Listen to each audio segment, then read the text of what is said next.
பேசிட்டு இருக்காரு உதயநிதி. அவருக்கு இருக்கக்கூடிய ஒரே கவலை என்ன? திமுக மேல என்ன பொய் வழக்கு போடலாம், என்ன பொய் கேஸ் போடலாம்.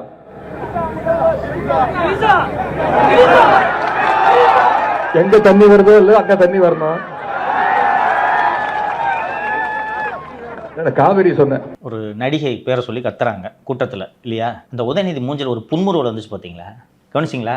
அந்த கரடிக்கு அந்த பேரை கேட்டவனே ஏன் அவ்வளோ ஆனந்தம்? முகம் தகன்னு மின்னுது. அப்போ நீ ரசிக்கிறத ரைட்டா? இது முதல் முறை அல்ல. உதயநிதியோட புத்தி அப்படிதான். கடந்த முறை உதயநிதி இப்படி பேசி சர்ச்சையில் சிக்கிய போது எனக்கு தெரிந்த ஒரு பிரபல மனநல மருத்துவரிடம் சென்று ஏன் இப்படி பேசுகிறார் என்று நான் அவரிடம் நீண்ட நேரம் விவாதித்தேன். மனதளவிலேயே உதயநிதிக்கு சிக்கல் இருக்கிறது என்றார். உதயநிதி முதல் முறையாக மேடை ஏறி பேசிய பேச்சை நீங்கள் யாருமே மறந்திருக்க மாட்டீர்கள். தென் சென்னை மக்களவை தொகுதி வேட்பாளரை ஆதரித்து பிரச்சாரம் செய்ய உதயநிதி பேசியது தான் அவரது முதல் அரசியல் பேச்சு. இவங்களுக்கு ஓட்டு போட்டால் உங்கள் தொகுதிக்கு அழகான எம்பி கிடைப்பாங்க சொன்னாரா இல்லையா? அழகான ஒரு வேட்பாளரை உங்கள் பிரதிநிதியாக பேசவே தெரியாதவன் கூட இந்த மாதிரி பேச மாட்டான். கரெக்டுங்களா?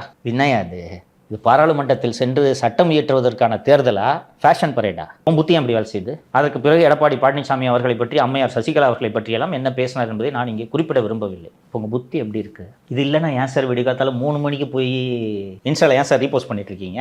மா சுப்பிரமணியத்திடமும் கிருத்திகா உதயநிதியிடமும் வாக்குவாதம் செய்து கொண்டிருக்கிறார். மா சுப்பிரமணியம் குளித்துக் கொண்டிருக்கும் போது ஒருவர் கைது செய்வது மனித உரிமை மீறல் என்கிறார். துணியை போட்டுட்டு வாங்க, அப்படியே கைது பண்ணாதானங்க மனித உரிமை மீறல். நாங்களா இருந்தா பாத்திரமா உடச்சிருப்பீங்க. டாக்டர் விஜயகுமார் வெளியில் தானே நிற்கிறாரு. அவரும் மருத்துவர், பீடியாட்ரிஷியன் அவர். ஏன்பா இந்த மாதிரி பேசிட்டு நீங்க இஷ்டத்துக்கு தூங்குறியா? காலைல 5 மணிக்கு குளிக்க வேண்டியதானே?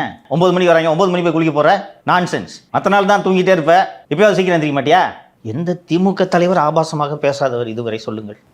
அது ஒரு லெகசி சார் திமுகவில். எம்ஜிஆர் 72 கட்சியை தொடங்குகிறார் விருதாசலத்தில். அதற்கு பிறகு கட்சி தொடங்கிய 1 மாதம் கழித்து ஒரு பொதுக்கூட்டம் நடக்கிறது விருதாசலத்தில். அப்போது அங்கே இளம் அதிகாரியாக இருந்த அந்த மூத்த IPS அதிகாரி சொல்கிறார், மேடையிலேயே பேராசிரியர் அன்பழகன் காட்டுனா இப்படி தான் காட்டணும் என்று வேட்டியை அவிழ்த்து காண்பித்தார் என்று சொல்கிறார். அறிஞர் அண்ணாதுரையே இப்படிப்பட்டவர் தானே.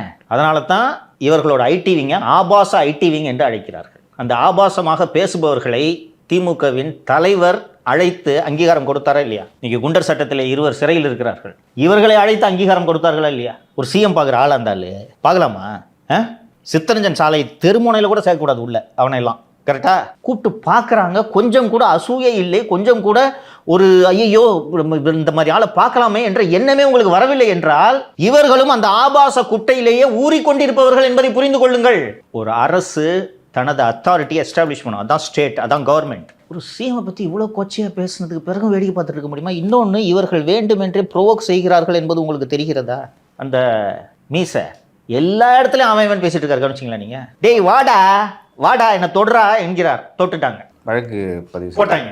சைபர் கிரைம். ஆமா, சைபர் கிரைம். இந்த ஃபைட்டை பொலிட்டிக்கலா டிவிக்கே மாத்திருச்சு. டிவிக்கே அழகாக அரசியல் செய்ய கற்றுக்கொண்டிருக்கிறது என்பதற்கு இது ஒரு உதாரணம்.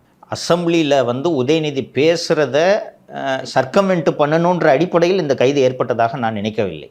ஆனால் என் கட்சி MLAக்களை நீ விலைக்கு வாங்கி கொண்டிருந்தால் உன்னை சும்மா விட மாட்டேன் என்பதுதான் இதில் விஜய் திமுகவினருக்கு சொல்லும் செய்தியாக நான் பார்க்கிறேன்.